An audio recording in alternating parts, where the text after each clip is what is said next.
Premièrement, moi, personnellement, je pense que c'est très dur à adapter une ressource à quelqu'un que tu connais, comprends pas. C'est très difficile. Donc, peut-être que ce qui serait à faire, c'est justement faire un genre de focus group, peut-être, avec ces gens-là. Puis essayer de voir, essayer de les comprendre, essayer de vivre avec eux. Puis après ça, voir comment que les autres ils voient ça, se mettre dans leurs souliers. Peut-être après ça, ce serait plus facile. Je veux dire, il y a déjà des armées qui font ça, on s'entend. Ils font ça d'une façon négative, ils utilisent ça, voir leur ennemi, comment que les autres ils vivent pour les anéantir, mais on pourrait faire ça avec nos amis. On pourrait voir comment que les autres vivent. Puis après ça, adapter nos ressources justement à eux. Puis personnellement, en ce moment, je pense que les gens qui sont dans ce milieu-là, soit les travailleurs sociaux ou tous les autres organismes, les professionnels qui sont dans ce milieu-là, ils font leur mieux. Mais c'est sûr que c'est très difficile de comprendre la réalité de ces gens-là parce qu'ils vivent des réalités complètement différentes des nôtres. La perception, bien, premièrement, c'est vraiment pas les mêmes que les nôtres. C'est souvent, comme Jacques disait, bien, des gens qui sont soit maniaco-dépressifs, qui ont soit vécu des divorces, des situations vraiment intenses dans leur vie, qui ont de la difficulté à accepter ces problèmes-là. Puis ils ont eu de la difficulté à faire face à ça. Puis suite à ça, bien, ça leur a apporté des problèmes encore plus graves. Suite à ça, ils ont vécu des rejets sociaux parce que les gens ne comprenaient pas leurs problèmes.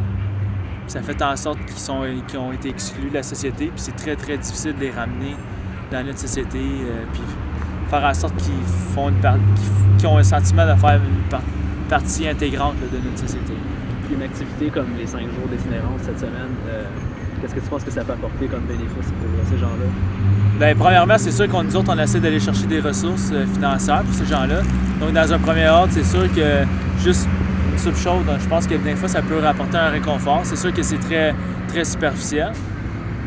Dans un second ordre, nous, bien, c'est sûr qu'avec nos dons, donc, on apporte des ressources à la table de concertation de Sherbrooke, puis elle distribue les fonds, c'est ça, entre autres à la Chaudronnée, qui est une soupe populaire, mais aussi à des organismes comme le Tremplin 1630.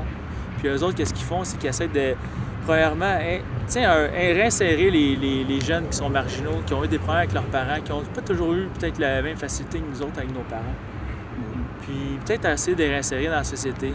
Peut-être aussi, les travailleurs sociaux, c'est sûr que c'est des gens qui sont très compréhensifs, qui essaient d'être compréhensifs des gens, qui sont patients, puis qui essaient d'apporter comme un peu d'amour ou une certaine compréhension sans jugement. Puis je pense que c'est ça le gros problème dans notre société en ce moment, c'est le jugement. C'est que les gens, ils jugent très facilement les autres, sans se mettre dans leurs chaussures. Que ce soit des itinérants, que ce soit n'importe quel genre, n'importe quelle sphère différente dans notre société, je pense que les gens, ils jugent très facilement. Ils se mettent dans leurs chaussures, bien, je pense que c'est difficile. Puis les gens, bien, la façon que notre cerveau fonctionne, c'est qu'on essaie de comme simplifier les choses. Puis je pense que c'est pour ça que des fois, les gens, bien, à la place de prendre le temps de parler à des itinérants ou prendre le temps même à parler à des gens qui veulent recueillir des fonds pour l'itinérance. Même nous autres, cette semaine, on a eu des rejets sociaux. On s'est sentis des fois comme des rejets sociaux parce qu'il y a des gens qui ne voulaient même pas nous parler.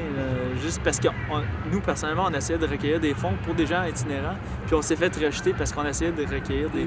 Il y a beaucoup de préjugés envers les itinérants, puis même dans certaines réponses, il faut noter que c'est une minorité, mais les gens n'étaient pas nécessairement enclins à donner parce que ils ont un malaise face à l'itinérance. Il y a une dualité entre ces gens-là ont des problèmes, ils ont de la difficulté, sont dans la misère, mais en même temps, les gens, ça les satisfait, puis ça les calme de se dire que ces itinérants-là sont dans la rue parce que c'est de leur faute.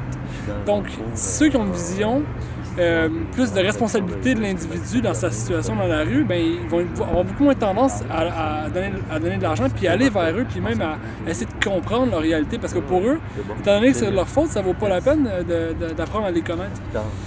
Donc, c'est un problème qui est difficile à percer, parce que c'est un rapprochement entre deux réalités qui sont toutes autres. Tu sais, moi, en vivant 5 jours sur le campus, même si on était très loin de l'itinérance, j'ai pu voir ce que c'était que d'avoir peu d'organisation, de ne pas avoir de moyens, de se promener à pied partout où j'allais. Je voyais mes amis qui retournaient chez eux, faire des devoirs, prenaient l'autobus. Tu sais, nous, on a vécu ce que c'était que d'être nomade, mais en même temps d'être ancré, puis d'être totalement dépendant de nous-mêmes.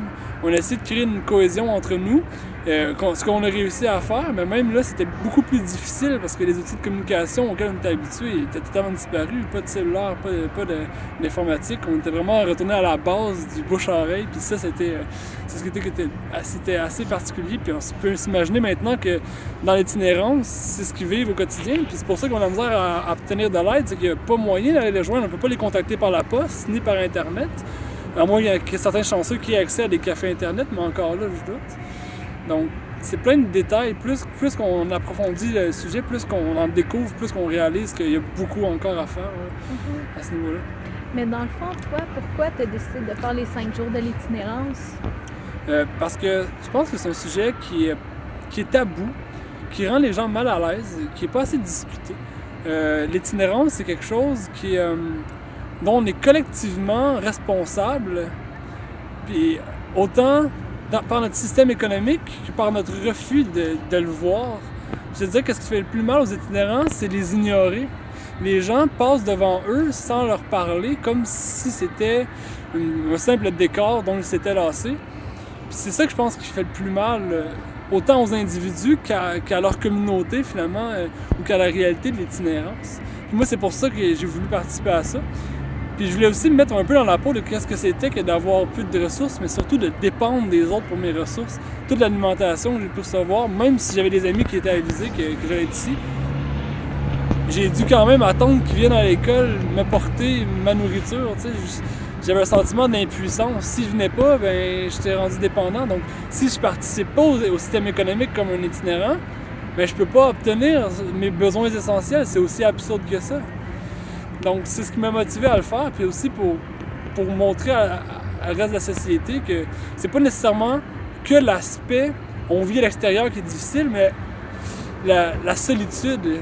Nous, dans notre aventure, ce qu'on a réalisé, c'est qu'on était très loin de l'itinérance parce qu'on était solidaires, on était sains psychologiquement, du moins beaucoup plus que certaines personnes qui vivent dans la solitude depuis longtemps et qui ont été détachées de la réalité sociale. Nous, on a un cercle social d'amis, puis c'est la superficialité là, de dormir dehors. On a quand même encore les mêmes amis, les mêmes proches.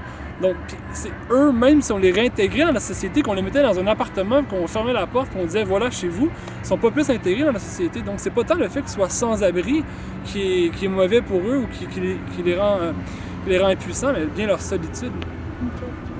C'est vraiment bon. Et souvent, moi, ce que je voyais, c'est que souvent, le fait que les gens qui aident les autres, qui sont des travailleurs sociaux ou des psychologues ou tout ça, ils ont des diplômes, puis ils ont une position sociale, ils ont un standing, puis souvent, ils ont de la difficulté à se mettre au niveau de l'autre, tu sais.